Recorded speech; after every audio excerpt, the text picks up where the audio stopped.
Hello. And welcome to Real Brief. Today we are going to say 10 things we love about each other. In the hopes that we are just going to bring some nice, lighthearted, this actually is a lighthearted episode. Yeah. Just building each other up, because I feel like so often in the media and real life friendships, relationships, people don't often celebrate or like list all the things they love about each other, you know? As I was writing my list down, I was thinking I would not say half of these things enough to you.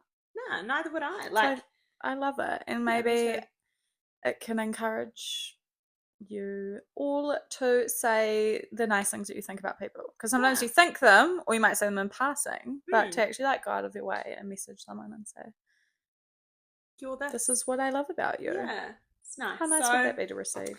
Wouldn't it? Oh, that's your Bible. I'm about to receive it. So I wrote these down in here anyway. I have a few pieces of scripture that I want to read out. Cool. I have Proverbs 16:24, the New Living Translation, which says, "Kind words are like honey, sweet to the soul and healthy for the body." And I had 1 Thessalonians 5:11, the NIV version, that says, "Therefore encourage one another and build each other up, just as in fact you are doing," which we are. Ephesians 4:29 says, "Do not let any unwholesome talk come out of your mouths, but only what is helpful for building others up according to their needs, that it may benefit those who listen." And we pray that it benefits you guys as well. Like you said, maybe encourages people to tell people around them that they love them. Yeah. Do you want to go first? Yep. Okay. So we decided about 3 minutes ago that we would take turns. So, well, I'll read all of my points that I love about you, and then you can do the same back. So the first one is you're reliable. Your yes is always yes. Can always depend on you with no doubt. Like if I ask you to do something, I just know that you do it. Can't say the same for myself, but this isn't running each other down. I'm better now. You're significantly better now. But I still, like, if I said that I wanted to do something and you said you wanted to do something, even if I wanted to do something in that moment, I know for sure, like, I could be like, yeah, Rachel will 100% do this. For me, my mood might change. 80% now, probably was 60. No, but I feel like, anyway, it's not a competition. No, it's just about... I love that you're reliable. Sorry, this is about you, not me. No, but... You're reliable. Your yes is always yes. Number 2, I had some scripture and I haven't written them. No, I have written one. Just ignore that. Number 2, you're organized. I wasn't going to say that as second, but because I thought like that's not like I'm praising that about you, but I don't want you to think, oh, okay, organized. Well, I didn't really do yours in order. Okay, that's either. Good. Like I just kind of did them as I thought of them. So you're a very organized person, and I wrote, I admire and look up to the way you run a household, work, like do Blake's work, grow your garden. So much ease in knowing how to arrange things and processes. Like you just do things easily. Just like my brain works that way. It does. And side note, but Rach and I started children's church at our church this last weekend, and I feel like it's just been so easy because I guess we can talk about this a bit at the end, about how we know each other's strengths and then we just like go with them, and we have ease in knowing that. But like I have so much ease in knowing that you're just so happy to take on those like admin tasks, and you know you're good at organizing, and you just do it because you know that's not my strength. Again, but this isn't the list about me. Being in the room, I felt like a fish out of water with all those kids, and I was like, it. But then when I looked at you when Cassie and I left, and I was like, you can tell she was like worked in schools, eh? And Cassie was like, yeah, and I was like, can you tell I didn't? She was like, yeah. Oh no, I was just in my zone.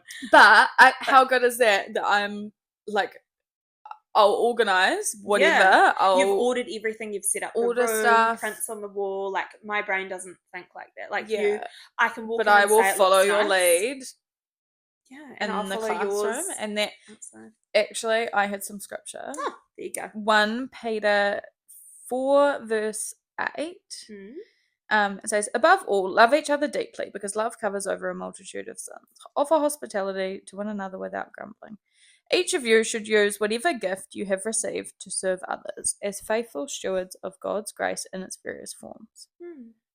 Kind of goes on. It's actually the verse 8 to 11. It's actually really good. But that lines up with the children's church and our strengths and knowing what your spiritual gifts are. If you don't know what your spiritual gifts are, look into them. There's like quizzes online that you can do. Do you remember when you first did it and you were like, or even before you did it and you were like so embarrassed to say your first one? I thought, okay, so my first one was admin, and I thought, that's so dumb. And I like really talked down on it. Yeah, and you were everyone like, talked around it, and I was like, that's so lame. Like, loser in the corner with admin. No, it's actually so helpful. And then I felt really convicted about how God created us in his image. He gave us spiritual gifts for a reason. Who am I to frown upon administration because it's not prophecy? And because I think that's a big one for lots of Christians. Surely like prophecy seems like the exciting one because you're like word of knowledge. Yeah. But actually administration is just so as helpful. And look at your business in a different way. Yeah. There you go. Look at this podcast. Yeah. This really succeeding podcast. Hopefully someone's listening. Thinking it over. We don't know yet. Number 3, driven/dedicated. You never give up. When you say you'll do something, you will. I did say that before. But my example is like that big cabinet. Like, you're so dedicated. Like, the way I would have been like brought it home and left it in the garage, because I would have been like, absolutely not. Rachel's been working on this cabinet, like sanding it, staining it, correct? Yeah. I mean, I should know by now. I mean, basically, but it's taken me like 8 months and it's still not finished. 8 months. It's like, I'd rather grow a child, duh. But, sorry. But like, that's the length of time. Yeah. Really. You put See, it that like, way. you're so dedicated. Yeah, and there's just something in me that I just can't. You wouldn't give up. I'm just, I've committed to this, so now I'm doing it. Yeah, like the boxing fight. Like, you just say if you're like, I'm going to do it. Yeah. And it seems like a linked point with the first, but. No, I think that's different. Thanks. So driven. Surely you know that about yourself. Yeah, I mean, yeah. But also, isn't it, I really struggle to like say things about myself. Which sounds I think weird. that's normal. Yeah. But it's like nice to listen. And then you hear things, I'm like, yeah, that is true. That's nice. Yeah, in the classroom, like when I used to work in classrooms, we'd always say to the kids, like, if someone compliments you, just accept it. Say thank you. Yeah, and I'm really... I mean, I've been dissing myself already. So sorry, we're cutting that now. Not cutting it out, but stopping. No more negative. Yeah. When I say cutting it out, I mean like cutting it out of the podcast. Anyway, now we might. Number 4, generous. Rachel's always giving to others, making meals, paying for things for other people, lending your car, or just like things you have. You're like, I've got that. Like, do you want it? Just like, you're really not attached, and you will say you used to be, probably. To material objects, I mean. In some ways, but no. Yeah, okay, funny. We can expand on that. So I wouldn't say that I would have lent my car to anyone that needed it. Yeah, true. Like a year or 2 ago, you mean? Yeah. So say like 2 years ago, if my car was spare, which it was at the time, I would have lent that to anyone, and I wouldn't have been bothered about that. It was more my focus on like, what's my next car gonna be? Right. But I have always, years and years and years and years ago, I listened to something Milena CCRD said about... Side note, I can't believe we've never mentioned her Yes, before. but no, we haven't. We haven't. Love her. We love her. Very, very cool Biblical. Journey. Yeah, biblical. I was actually going to say. Really countercultural, but love it. But I mean, it's biblical. Like, it's in line with the word. And I just everything. love her mothering. She always speaks so, and it's not toxic positivity. No, It's just like she speaks wholesome. life. She speaks Yeah. life over her children. She speaks life over every situation. She's amazing, and we love following her. Yeah. So And you should she, follow her. yes, you should. And she talked about how it's okay to have nice things, whether that's a nice house, a nice car, um, but God, like, if you have those nice items, you need to be willing to give them away if God asks you to. Hmm. And I don't know what in my brain was like, huh, true. And her view is, and I agree with her, is that I am managing what God gives me in terms of cars, money, houses, etc., etc. And so the reality is, if God wants me, like, people would think I'm lying, but literally, if I felt like God told me to give my car away, I'd give it away. It Yeah, just I know doesn't you bother would. me. And I think that's, You'd give your house away if you felt like yeah. God was saying, Blake and I were actually talking about that the other week. He's like, oh, I'd struggle with that, but I would. Whereas I'm like, yeah, I mean, it would be a bit random, and I'd be thinking, where am I going to live? But God would, I would just do it Yeah. if I was confident that God wanted me to. Yeah. I just don't I had a similar hold question for on to Nathan the other it. day. I was like, if God told you to do this, would you? And he's like, I don't know. And I was like, no, but like if God said do it, would you? And he's like, yeah, I guess I'd have to. But like, Yeah. like it is kind of, it's quite a And maybe bold some people might question. sit there and be like, easier said than done, and maybe so. But hand on heart, I can say that I would give anything. Because you're not attached to anything materialistic. No. Love that. Yeah. There's another point. No. But so linked with generosity, because you're always giving. Like Rach, like for instance, this is an example. So today I was in a really bad mood. And I was like, oh my gosh, I really just need to clean my house. Charlie didn't want a nap, and I was like, it's the only opportunity I'm going to get to like actually like run around and just like clean, because I just needed to. And Rach was like, why don't I come over and then I'll take Charlie outside and play with him, and you can just like, nap right now while he's asleep, because he eventually did nap, and then I'll just take him outside and play and blah, blah, blah. Anyway, like that's the sort of generosity that I mean. Just you'd give up your time, anything. Like you're always doing things that I would view as inconvenient. Being honest, no, I would. Making a meal for someone is inconvenient, and that sounds terrible. I've done it. I've also paid my cousin to do it for me. But she's You're benefiting. so honest. Anyway, I love it. no, but like I do view that as inconvenient, but you do it so, and I know I need to be better at it. I'm so aware of it as well, but like I don't find it enjoyable. But it wouldn't even matter if it was inconvenient to you. That's such a good point that I hadn't even written it down. But nothing seems too inconvenient. And I don't know how, but that's just something I love about you. There you go. Thanks. You're thoughtful. I mean, that just carries on. Oh, no, I wrote that. Carrying on from generosity. You're always thoughtful in the way that you think of things that would be helpful. Case in point. Number 6, you're honest. I know you wouldn't lie to me or even bend the truth to make it fit. You'd just say it. Yeah. But there's something so comfortable in that. Yeah, because you know where you stand. Yeah, like I would never ever worry. My next point is trustworthiness. I know you wouldn't talk badly about me, and I started writing something else, but basically honesty and trustworthiness, I guess, they do go hand in hand, but they are different.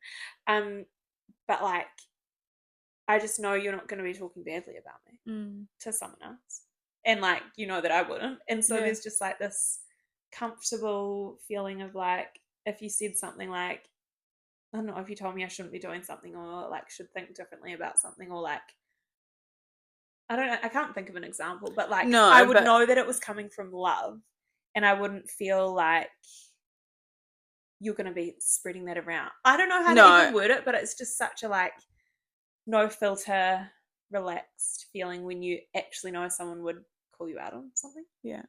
With which you'd think lovingly, would be, though, yeah, is lovingly, of important. course. But you'd think it would be the opposite, right? You'd think that if you knew Be someone worried was that someone's, so like, gonna tell honest you with off. you, then you could feel like you wouldn't feel so comfortable because what are they going to say? But it's lovingly is the key there. My 8th point is you're invested / caring. You genuinely care about people and what's going on for them. You never let people feel alone because they know that you care and want to know about their lives. And I know you've said before that you feel terrible at like messaging people back these days and things. But I feel like if someone, well, I know that if someone came to you and was like, I'm struggling, like with this, you would absolutely make sure that they knew you were so invested in their situation and like would drop anything and do anything really inconvenient to help. It's so true though. 9, you're reflective, which you might be like, huh. But even if you feel like you struggle with being reflective, I'll keep reading, but I'll expand. You're able to say you've dealt with something wrong or could have done something better. And even if internally it feels wrong to say it out loud, you'd never not own something if you knew you weren't in the right. I think that's not in all scenarios, and I can't even tell you which ones apply and which ones don't. But I do struggle. Hopefully you can hear the car that just drove past. I do struggle with admitting it sometimes, but I know I need to. It's like my flesh is like, don't go there. And then God is like, no, you need to. Yeah, I see in you though, like. But it's not in all scenarios. In some scenarios, I just wouldn't even care, and I'd be like, oh yeah, I just really didn't deal with that well. Yeah, I but feel like in you other say scenarios, that I would struggle to. When I said you say that not often, that sounds like I'm like contradicting my point. But what I mean is like, I feel like in every situation where you maybe didn't deal with something well, you would say it. Yeah. I just don't think you're wrong often. But I feel like you've said to me before, right. No, that like you say things and you're like, oh, like probably didn't need to talk like that, or like I probably nagged a bit too much, or like. Yeah. So I see you as reflective. That's nice. And the 10th point is you have integrity. So all of these things I've said are the way you are no matter who you're around or if no one's there. And Google says that integrity is the quality of being honest and showing a consistent and uncompromising adherence to strong moral and ethical principles and values. And the Bible says, which I care more about than Google, but I did like that, joyful are people of integrity who follow the instructions of the Lord. But cool that it says like joyful. Yeah. And there's another, I'm just going to quickly find it in here, Psalms 119. Because it also says, that was the New Living Translation that I read there, but this one says, where are you? If I could find it, that would be helpful.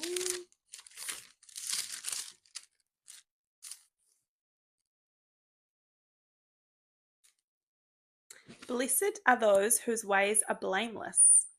So blessed and joyful, who walk according to the law of the Lord. But I liked the joyful one because it says the word integrity. Yeah. Joyful are people of integrity. But it's true that you just, it wouldn't matter, like all of those things. I mean, you don't talk bad about anyone. So of course it's not just me that I know you wouldn't talk bad about, and you'd be generous to anyone. And you're driven and dedicated whether people are watching or not. That cabinet's proof. Okay. Mine. Imagine if you're like, I've got 3. Couldn't think of 10 now. Sorry. Nah, I've actually got more than 10. 2 of them are kind of funny. Okay. You outdid me last time, so I thought I'd outdo you. I can't even remember what episode it was, but you did more. Anyway. Oh no, when we were complimenting each other at saying what we saw, the difference in each other. I don't even remember. Calling. Oh yes, calling each other. Yeah. Okay. Okay. I haven't done these in order, but I'm actually going to say my second one first. So, First one, your patience as a parent. You Aw. always speak life over Charlie. I would say, again, I shouldn't even make it a competition, but I would say I'm relatively patient. You are like amazing.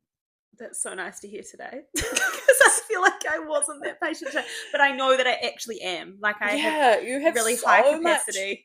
You really do have such a capacity, and that's not like Charlie's amazing. It's not like you particularly need more patience than anyone else, but you just have it. Like No, you have but I so think much grace for him, and you're so positive.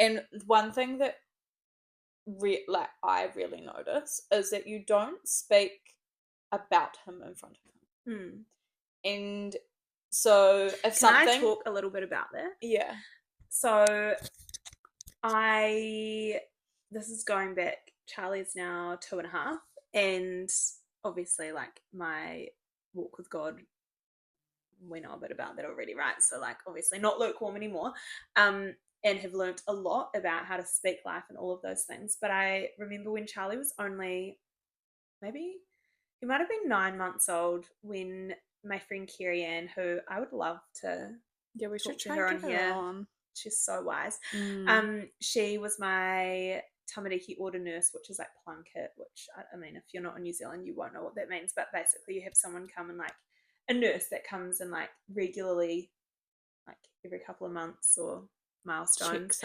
checks on your child, checks how you're doing as a parent, and yeah. Anyway, Nathan was diagnosed. My husband was diagnosed with ADHD in 2023. And Charlie, as a little baby, was like really go, go, go. I mean, still is really like go, go, go. And I remember saying in front of Kerry, you were there as well. You were just hanging out. Yeah, I remember being there, but I don't remember the conversation. Yeah. And being honest, I was like, oh, he's probably got ADHD like his dad. And that sounds really bad to even say it in that way on here. But look, like, I'm just going to be honest. I wouldn't talk like that now. Yeah. And I'm not saying ADHD is this terrible thing. But I don't think it's right to like speak that over your child, like when he's got ADHD, when he's undiagnosed. I don't even know what his personality is going to be like. Yeah. You know, like I just feel like it's like wrong. So yeah, she was like to me, I can't remember how she worded it, but she was like, you don't need to say that, like speak that over him. Like you don't know that he's gonna have ADHD. Or I love how bold she is on stuff. Yeah, like and that. I was like, oh, and she goes, you don't, like, he's already taking everything in. You don't need to talk about him in front of him. Mm. And I was like, huh, you're so right. And I felt like, I don't even know, I probably felt like a sting at the time, but I actually just remember thinking, wow, like, I'm actually so glad she said that. Because I always want to be like bettering myself. Not that, in a really like, how do I word it? I always want to be aware of things like that. And if I need to correct something I'm doing or like grow in some way as a mum, then I want to. Yeah. I don't want to just be like, oh, well, how dare she? I can say that. Like, there's nothing wrong with ADHD, you know, like, which I could have been like, but I was like, huh. Anyway, I hope I worded that okay. I'm not insulting anyone with ADHD. No, I think my husband, you know, he's amazing. But he is. But yeah, I just think, but yeah, it's speaking life and not just, even not talking badly about your kids in front of them. As simple as like, I don't know, if you'd had a difficult morning with Charlie and he'd had lots of tantrums, in front of him, you would never be like, he's been so annoying this morning. I would never say he'd been annoying. No. And so I love that. Thank you. Thanks for noticing. Not that I'm doing it for anyone to notice, but it's nice to hear. Like, because I think to myself, like, I feel like I am quite patient, but then I don't know. Yeah. Well, yeah. Anyway. That's how nice is this little exercise? Lovely. No.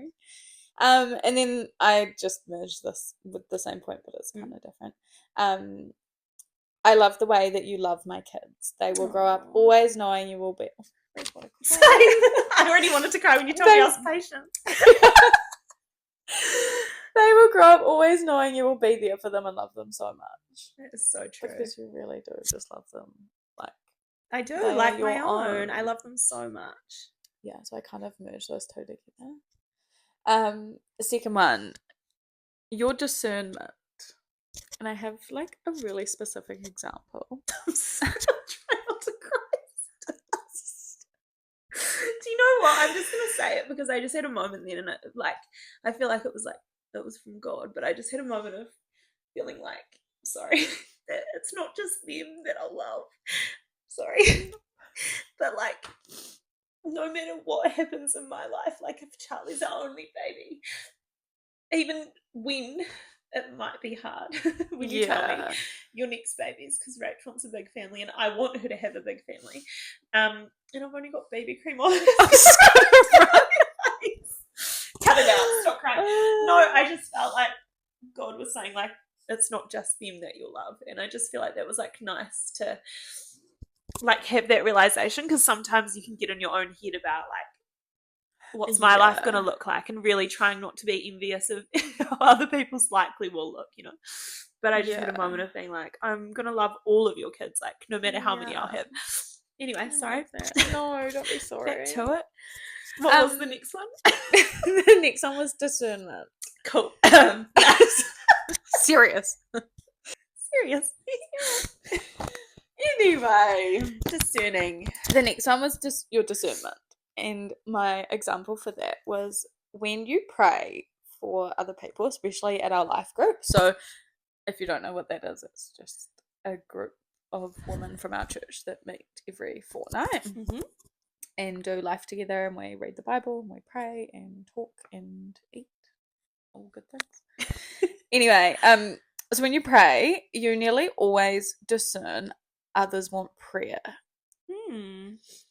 Nearly every single time you will say, I really feel like, I mean, obviously it's not because you're just saying it, it's because no, you like actually feel it. Yeah. You will say, I feel like somebody else wants prayer. Is there anybody else who would like it? In the least confrontational way. Like it's so inviting in like a loving way, and nearly always people will say, oh yeah, me. Yeah, true. Thanks for noticing. Not like it's interesting that you noticed that. Yeah. Nice. And that was the example that came to my head. There's more examples I could give with discernment, but that was what came to my head. And I thought, imagine if you didn't say that and people just left not brave enough to ask for it. Yeah. And they might like lovingly feel called out when I say it. Yeah, just that like, extra okay, little like, push. Fine, I will. If they're like, I'm just like, I don't want someone sitting there. It's not that I know who it is. Sometimes I will feel like I know who it is. Yeah. But other times it's like, I'm like, I know someone's sitting there thinking like, I actually like am really struggling with this, but I don't want to say it. Yeah. No? So nice. I love that. The next one is how intentional you are with messaging. How are you when you know something is going on in my life or it's been a hard day? Interesting. That's good. I'm definitely know. Yes, you are a words person. I didn't actually have that on my list because I got to too many points and thought, well, look, I might not make you a meal. No, but she'll write you a card that'll make you cry. But yeah, and I don't even know if you would realize that you do it, but like often I'll have a real busy day, or I would have said something in the morning of what, I don't know, I can't think of an example of something, like a real busy chaotic morning, and then later that night, and I just wouldn't have had time to message because I'm not, like we kind of said earlier, I'm good at messaging people for a purpose. To be honest, you're probably the only person that I would kind of consistently talk to without a purpose. But I love all my friends, but like without like just having the conversation, whereas most people I'm like, I just have the conversation when I see them. Right. Anyway, and so I'm not constant. I mean, my husband would probably argue otherwise, but I don't feel like I'm constantly on my phone messaging people, having conversations all day. I probably would say that I am.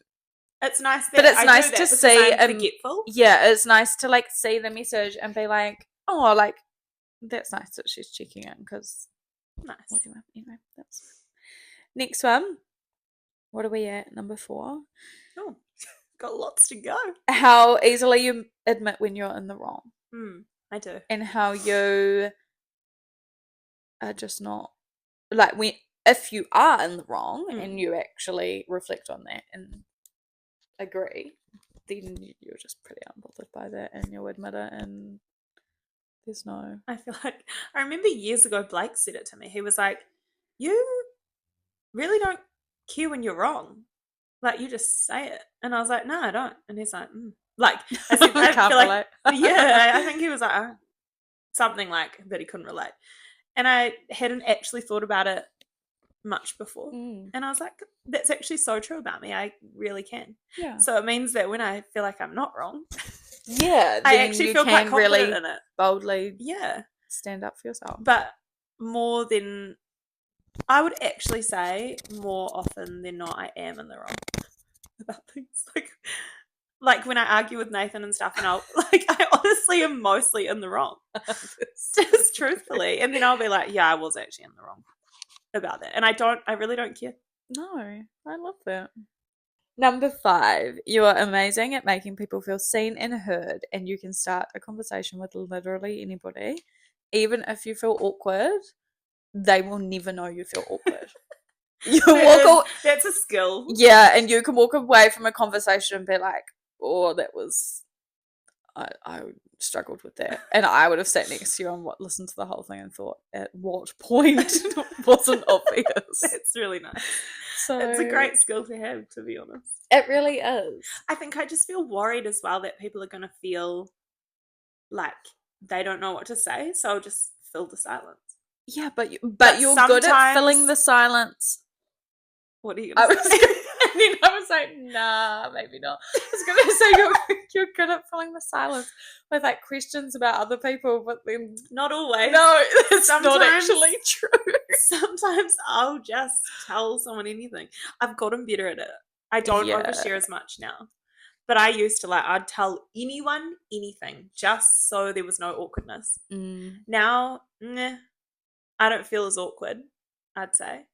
I also don't want someone, I still wouldn't want someone to feel awkward, but I wouldn't majorly overshare. Yeah, just really unnecessary details. I'll save these ones for last because they're funny. So what are we at? Number 6. How little value you place on material things. Definitely true. Just don't really care. I'm not bothered. I'm like we said earlier, I would happily give my things away, but I've definitely. You have more of an appreciation for nice things. Yeah, but then also I've, not that this list is about me, but I have definitely placed more value. I feel like in the last year, God has changed my heart on things, and I definitely place less value now. But anyway, not about me. It's about you. But I think you actually just appreciate nice things more in a way. Yeah. Like you would appreciate, I'm quite unobservant. So if you were in a nice new car, you would appreciate the details, and I'd be like, oh, I could be driving anything. Don't really care because I'm not really looking at it. I'm just like, is it safe? Is it reliable? Petrol or diesel? Gotta know. Yeah. You know, that's so I think you appreciate things more. Yeah. Anyway. Oh, okay. The determination that you had to stay home with Charlie and the way that Nathan supported you in that, and it definitely hasn't been without sacrifice. Because I just love. Now, also, caveat to that is I went back to work full time after having my daughter, so this is not a one right way at all. However, there has been huge sacrifice for you guys to make that work. Yeah. And Nathan's already said to me, don't go into financial detail on the podcast. This is one thing. So, I won't actually share specific details of how much sacrifice, but a lot of sacrifice. But I think anyone, well, I mean, if you're in New Zealand, it's hard. It's uncommon for people to stay home. The reality is most people go back to work. And I think that there is a difference as well between saying you actually can't afford it and that you actually can't afford it. Yeah. to stay home. So for us, like, that was the priority. And so we really have gone without. And, like, it's actually crazy though, because if I shared all of the ways that God's helped me stay home, there's such a testimony in there. Oh, Like, absolutely. every time I've thought that I was going to go back to work. I mean, you could ask my old bosses. Like, Lucy's just being messaged honest, her bosses a couple of times. like, I have. Like, I've been in to see multiple of them who would have me back, and then something else has happened where it's like I haven't had to go. Yeah. And it's sometimes been like in the last minute. Yeah, but Like, he's told though. Yeah, And I think the key with, well, not the key with that, but you and Nathan have really felt that is something that was important to us. Was important to you. And God likes things that are important to us. So yeah. And that's not to say, I mean, there would be many people who literally couldn't afford it. Absolutely. Like, I'm not saying everyone should be able to make it work. No. And some people want to go back to work, and some people go back to work because they want to because they have goals that they want to achieve. There's no right or wrong. Not at all. And we have had two very different approaches to it, so it's definitely not me. But the thing is, like, I'm not personally, should I say this? I'm going to say it. I'm not personally one of those stay-at-home mums that wants praise all the time for being a stay-at-home mum. Because what I view as harder is full-time working. Yeah. I view that as way harder. And so I feel so privileged that I get to be a stay-at-home mum. Yeah. But I think a lot of stay-at-home mums are like I see some things online and it's like, people don't realize how hard it is, blah, blah, blah. And I actually see it as a joy. That's not diminishing that, there's a lot of work. Hard times and but I honestly just think, like, while I'm like, thank you so much for acknowledging it, because there has been sacrifice, I'm not like, I'm just so thankful that we could make it work, because I view going to work and like full-time working, daycare, everything like that is viewed as really hard to me. Yeah. And personally, from working full-time, I would say it's harder. Would say working full-time with a child and a business and extracurriculars, sound like I'm a 5-year-old at school, but seriously, is a lot, and I would pick staying home. You would say a lot felt like, I should say, would you say that a lot was like, you don't regret the sacrifices you made, but there were sacrifices you made as well, right? Like, one time Rachel messaged me and was like, is everything all right between us? That would have taken a lot of courage from you. I was and I literally was shocked. I was sitting there. So basically, there's so many things I struggled with going back to work full time. But one of them was that I went from hanging, like, a lot of my friends had babies at the same time, so we were all on maternity leave. It was literally like one of the best years of my life. It was so fun. So I was here every day, hanging out with my friends every single day, basically going for coffee, like going to people's houses. We were, because I was on maternity leave, so I was kidding. Oh yeah, probably. Yes, that's it. We were. But like going and seeing my friends every single day to back at work full time, 8 till 5. And I also, I won't even say that part about my job, it's irrelevant. But anyway, I went from working full time, 8 till 5, almost never seeing my friends. I could sometimes squeeze in a coffee in my work day, but often, but the nap times, everything, like, it just never really worked. Yeah, and so I went from seeing my friends all the time to really not seeing them a lot. And then weekends, I really loved our family time because we weren't also getting that. So then it wasn't even a matter of, like, I just wasn't seeing anyone, and it actually felt really lonely. And I'd been like, I'd kind of had a bee in my bonnet about Lucy. And feeling like she just doesn't message me. Like, does she? Clearly, I message now. I mean, it wouldn't be that now. And this is not on her. She was living her own life. I know, she knew how terrible is it? I was living my best life.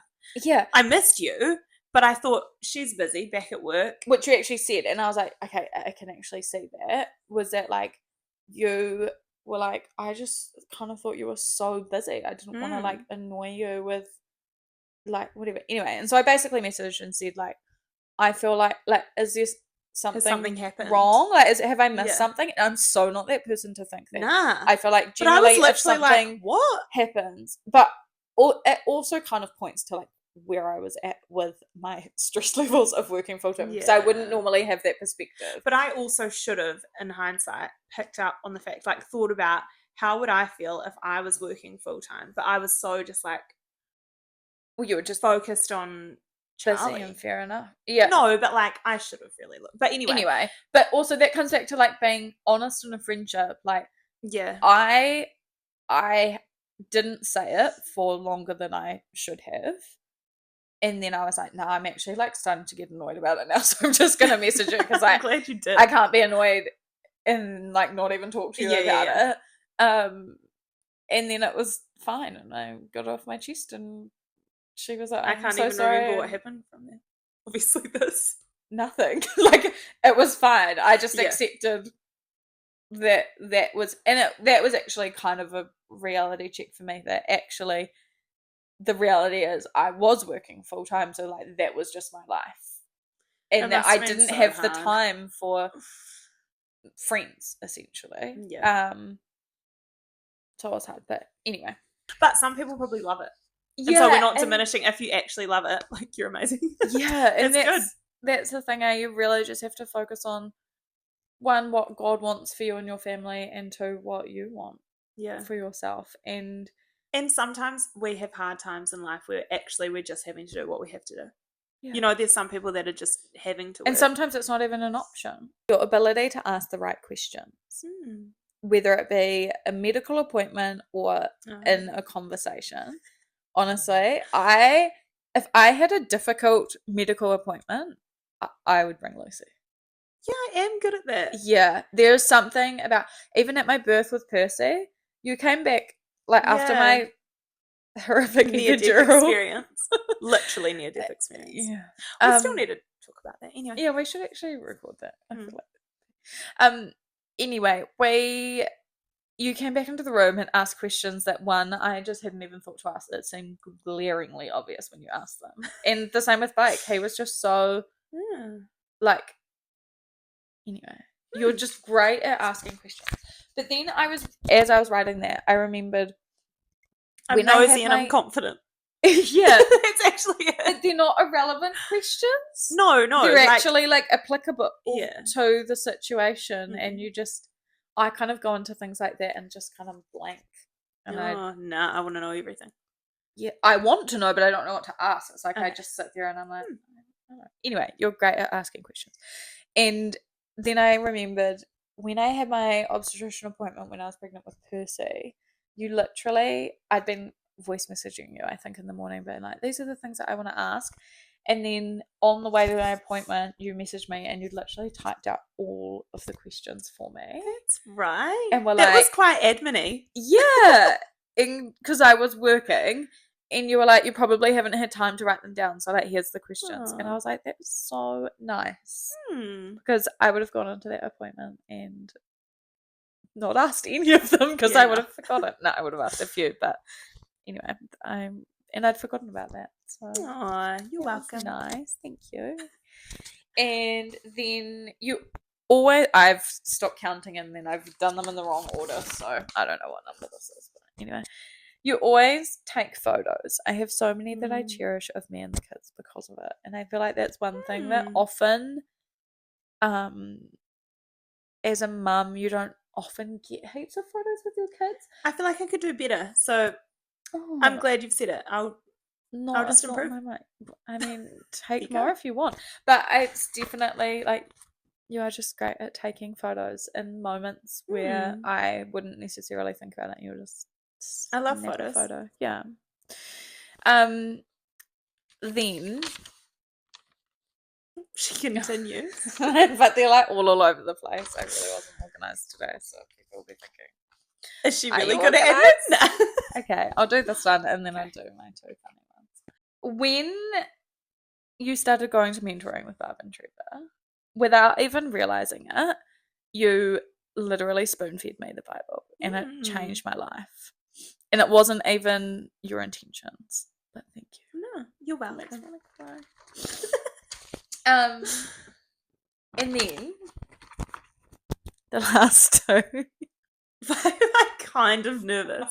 I asked Blake, Aww. what's your favourite thing about Lucy? And he goes, she's really quiet. I just thought that was funny. I am. Yeah, she's really reserved. Really reserved.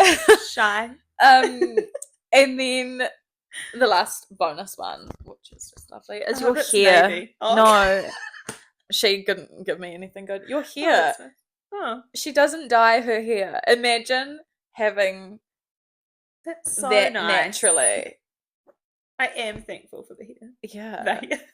But I didn't want that to be hair. like an actual point, because there's more to you than your hair. I could have written lots more if I knew we were going to be doing this. Sorry. No, don't. Did it. But I think that's actually so only thankful. 12 items, maybe 13. I don't know.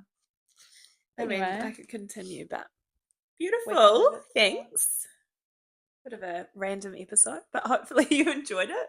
And hopefully it encourages you to say something that you love about someone. Yeah. And also, I guess if we have any listeners, it's probably kind of interesting to know more about us.